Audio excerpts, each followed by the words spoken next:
Happy po ng Giya. Ngayong araw ng Biyernes, April 26, 2024, no? Last Friday na po ng buwan ng Abril. So, ngayon po, bali meron po tayong 7 races. May mga 1,200 meters isang maiden. Tapos, 1,400 meters yung ibang karera, no? Kagabi, nagbigay pa ang winner take all ng 91,000, no? Nagdehado lang race 5, yun may dear Magnolia, nakuha nga natin yun.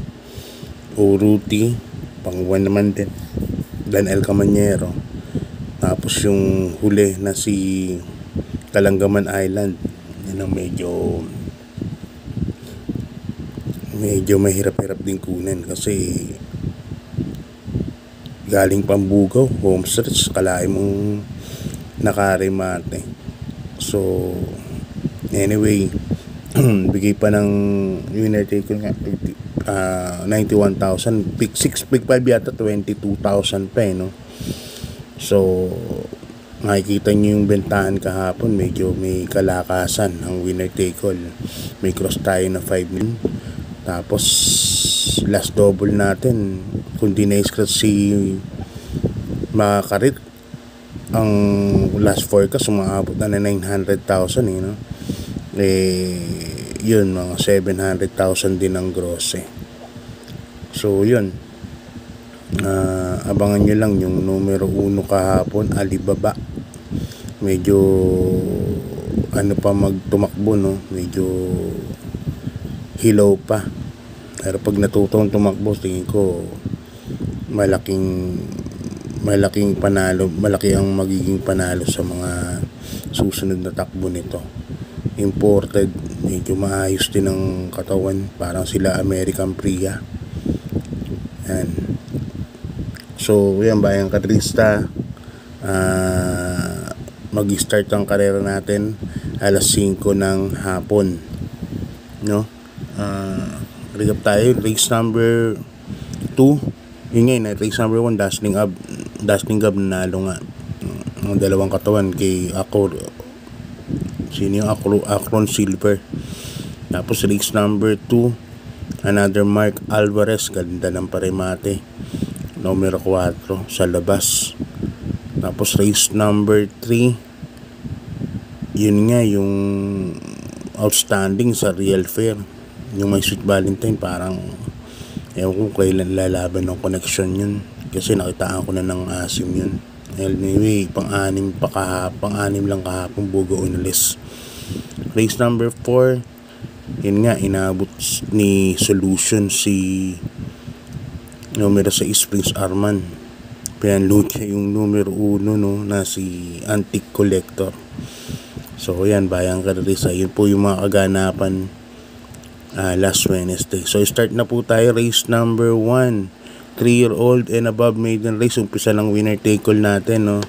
Races 1 to 7, alas 5 nga po ng hapon ng karera. Distansya po natin 1,200 meters. And ako first case ko rito, numero 5, Polite Bell, na sasakyan ni Jackie Charles Reyes. Nakaraan nag-barrier po ito kalaban si Maybell at saka si Darna. Si Maybell, yung puting kabayo din po ni Boss Elmer De Leon yan. Tapos si Darna, inabot lang po yan metang-meta. Saka yun si Jordan Guerra sa barrier, di naman din po binigyan, pero nagtiyempo po siya ng 1.15 media. Parang sa tingin ko nga, parang lamang nga po dito yan kasi parang ang tempo niya sa first 800 meters 24 media, 22 media. Tingin ko walang mauuna unless na lang maluwid yan itong Marengo. Alam ko si Marengo medyo mabilis yan pero tignan pa rin natin, no? That's race naman yung 5, Polite Bell. Kaya yan ang first choice ko dyan. Ang second choice ko, yung numero 4 na rin, si Watery Canyon, nasa ni Jackie Dudong Villegas. Ito naman kalaban nila Worshipful Master to. Medyo may kalayuan nga lang, dumating pang-anim. Kaya first kiss ko number 5, Polite Bell. Medyo lamang sa akin ng konti. Support ako numero 4, Watery Canyon. Okay, lipan tayo sa race number 2, Bayang Karista, rating base class 5 points split group. Dito mga 9 placers naman. Umpisa ng pick 6 din, no? From races 2 to 7, 1,200 meters. First case ko rito, numero 1, Let It Shine, sa ni Jackie Apoy Asuncion. Si Let It Shine, ano yan,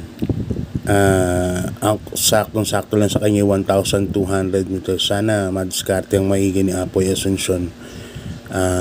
Distansya niya to, itong 1,200 meters, si Let It Shine. Kaya dyan ako, medyo din ako ng konti dyan, numero 1. Lagyan ko ng suporta yung numero 5, Angel's Crown, sa kanya Jackie Lester at Deso. Si Angel's Crown, napakita naman ng asim na karaan, no? Pagsungaw ng rekta, halos segundo na po yan. Medyo may kalakasan ng laban dun sa placers, pero malapit lang din naman mga panlima, pang-anim. Kaya yan po ang suporta ko rin sa 1, Let It Shine. Pero ako mas inaano ko po yung, mas tinidiinan ko po rito yung 1, si Let It Shine. Masaktuhan lang diskarte ni Apoy dito, tingin ko manana. Lipan tayo sa race number 3, Bayang Karista, 10 points.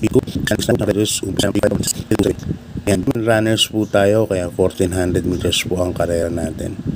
First one, Guse.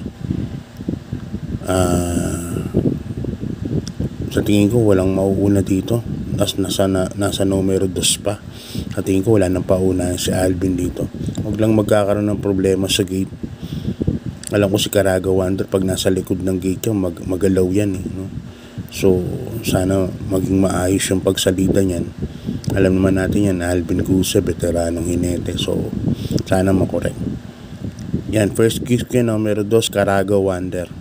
Second case ko, numero 10, Asik Falls, ang sakya ni Jackie King Flores. Yan, 1,400 meters kasi karera. Baka mamaya merong manggulo kay Caraga Wonder o kaya hindi maganda yung pagsalida. Ang suporta ko yung numero 10, Asik Falls. Kasi dito may mga mabilis din naman.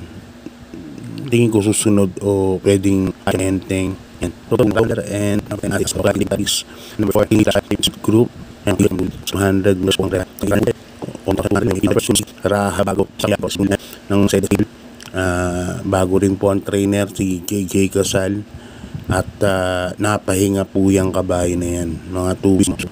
In-expect ko medyo maganda po itatakbo nito, King Flores pasakay.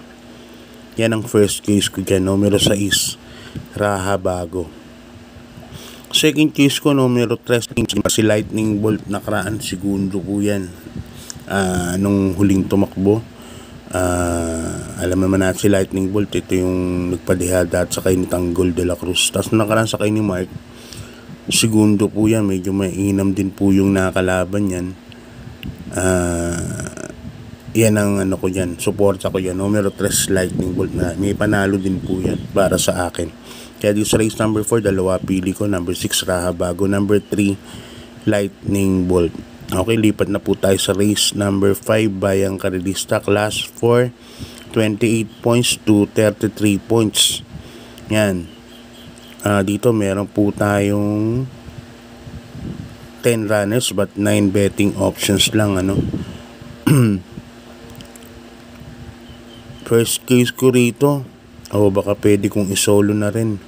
Numero 4, Magandang Dilag, sa ni Jackie Jan Alvin Guse.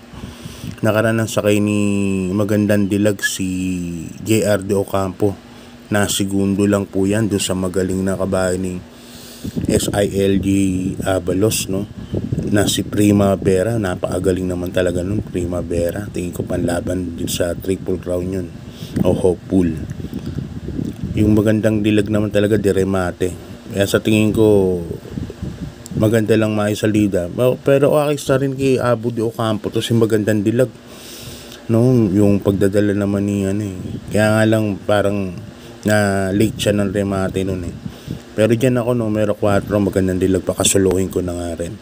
At tingin ko medyo kadikit na kalaban niya yung numero ng imported din ng LABD, yung 2A Readers, yan, galing din sa Panalo yan, Hindi ko lang alam kung mag-i-improve. Parang 1.27 media yung tempo niyan.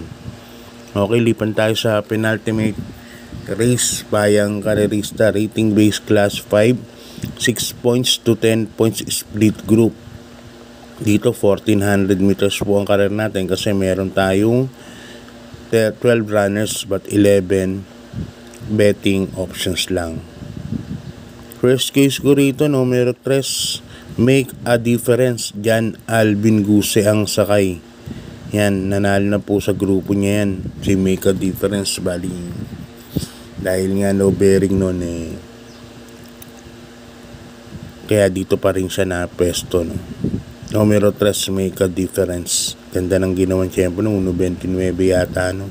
Despetado na sa ganitong ganitong grupo, 1.29. Kaya yun ang first kiss ko. Nalagay ako ng second choice, numero 10, numero 10. Yan, kabahay ni Boss JC. Numero 10, Chef Cat. Asakay naman ni Albert Serious. Alam naman natin si Boss JC, lagi pong palaban ng kabahay niya. Kaya kapag sa tingin natin may panalo, sama lang po lagi sa rota. Yan. Kaya dito sa penultimate race, dalawa ang pili ko. Numero 3, Make a Difference ni Senyor Patrick Uy, at saka numero 10, Chef Cat ni Boss JC de los Reyes. Okay, Bayang Karerista, lipat na po tayo sa last race, race number 7. Rating base class 4, 16 points to 21 points. Ang distance natin dito 1400 meters kasi meron po tayong 13 runners but 12 betting options lang. Yan. First case ko rito, kabahay ni Big Boss James Rabano, numero 8, Autumn Shower. Sakay ni Jackie Rico Suson. Nakaraan sakay po ni Asho. Segundo lang kay Easy Way, no? Kay Easy Way. Sakay ni Alvin Guse that time. Ganda rin ang tinakbo ni Easy Way nun. Parang 1.27 media. So, yan ang first case ko, numero 8, Autumn Shower. Halagay ako ng medyo long shot. Dito medyo nagagandahan ako kahit last year pa tumakbo. Last year, ang tagal ng nagbakasyon to Merong gandang kabahay ito. Kabahay ni Boss Peter Limhoco. Numero 5, Wolfgang. Long shot ko yan. Kung sakaling, alam nyo na kung aning 8. Kapag ka nagkaanohan pansama to, dihado. Numero 5, Wolfgang. Sasakay ni Abu de Ocampo. Lagi din akong third choice, numero 1, Off Shoulder ng Mercedes Stable. Lakay naman ni Jordan Guerra. Okay, shoutout na muna tayo, Bayang Karerista. Yan, galing po kay Boss Edgar Paredes. Ang shoutout kay Edgar Paredes ng Tayuman Tondo. Galing kay Gary Dimaranan. Yan. Tapos shoutout din sa'yo, Luis. Yan, good luck and God bless. Tapos dito kay user happy birthday sa iyo, no? Happy birthday sa iyo. Yan. Walang nakalagay na pangalan Tapos dito kay brother JR Kabansag. Yan. Bro, happy birthday, advance happy birthday sa April 29, Monday. Yan, birthday ni bro JR Kabansag. Yan, tapos galing kay Make or Break, shoutout sa'yo, Make or Break 50. Yan, galing naman kay Affectionate Crow. Shoutout from Mario Espiritu ng Tondo, Manila. Yan, shoutout sa'yo, Sir Mario Espiritu. Ito galing naman kay parang Edu Punla. Yan, happy birthday, 84th birthday Nanay Viring Punla. Yan, happy birthday po, Nay. Happy racing din kina Edelberto, Fer Soliman, Boss Omi, Boss Vic, Kagawad Idoy Ruiz, yang Kagawad Randy Simbulan, Chairman PJ Chapoco, XO Edu Punla. Yan. Happy racing po sa inyo. God bless and good luck po. Tignan natin yung sa Martes. Hindi pa alam kung magkakaroon ng karera, pero ang alam ko kasi every Tuesday na parang yung GBT Racing yung Martes na yun. Lagi na pong GBT races yun. So, tignan pa rin natin. Tapos maximum 4 runners. Nakaraan naman, take all lang ang hindi nasuportahan ng Bayang Katrista, pero ang kinakita nyo yung double at saka forecast, parang regular lang din. Last double, million po ang naging grosse. Forecast din po, million din po ang naging grosse. Pero sa social media, parang ang nipis. Sinasabi nila, pero tingin ko sinusuportahan din po nila. So hanggang dito lang, God bless po and good luck po.